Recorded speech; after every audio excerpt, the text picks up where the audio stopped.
All right, so I'm 22 years old. I make a living trading stocks, and it is no different than a video game. And no, I'm not a day trader. I'm a swing trader. So I'm going to explain to you what that actually means and just show you everything that I do. By the way, I've been doing this for like 6 years. I make over $100,000 per month. I can tell you, do not waste your time day trading. Don't use a funded account. All that's just bullshit. Anyways, let's get into it. So the program that I use right here is called TC2000. Now, this is just to view the charts. Some of you guys will be like, oh, it says paper practice up here. No, I don't fucking paper trade, dude. The reason it says this is because I simply just view the charts here. I don't trade on here. So this is where I find the charts, or this is where I look at the charts. This is where I find the stocks. So let me show you exactly what it is that I'm looking for.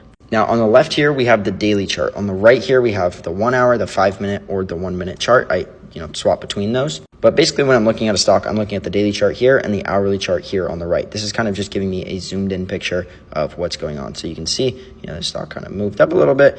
It's like a magnifying glass, taking a magnifying glass to it. Now, what I'm looking for is I want to see a stock that's very strong. So I'm going to draw this out for you really quick.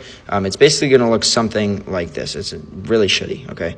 But it looks something like this, and then what's going to happen is this stock is going to pull back. Like, this move is going to be digested. And in some way, shape, or form, this is going to be putting in higher lows and lower highs. So this is going to be a tightening, orderly pullback.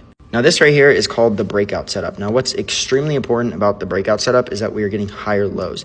I don't want to see higher highs, but the highs could be flat like this, and it could be putting in higher lows, or it can be going down as well. Lower highs and higher lows are a great indication. So basically something like this, right? Very simple to spot. The price should be bouncing in between this and getting tighter and tighter and tighter. As the price is bouncing in between that, we should see that these volume bars are getting smaller and smaller and smaller as it's going sideways. Again, great drawing, right? It must be Picasso. Let's take a look at a recent trade that I took. We're going to use QS, for example. Now, this isn't the best example, but I really want you guys to pay attention to this. So QS recently gapped up right here. Right, so overnight, this thing opened up about 30% higher. I did not buy it this day. What did I do? I waited for this thing to pull back and build a range. We can see the entire time it was putting in higher lows. What else was happening? Lower highs. So this is a tightening range. It's building that, kind of pinch. Let's take a look at it on the hourly. So we take the magnifying glass to it. You can see it even better. What happens here? It tightens up a lot towards the end here. Another thing that we notice is as that is happening,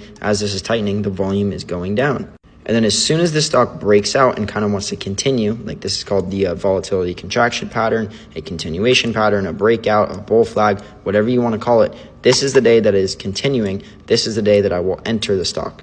Now, I know that this is my entry day because it opened way up here. So the stock is already ready to go. Now, to confirm that, I go over to the 1 minute chart. So now I'm on the 1 minute chart. I'm looking for my entry. My entry would look something like this. So I would wait for the first 1 minute candle to form. So if we're looking at this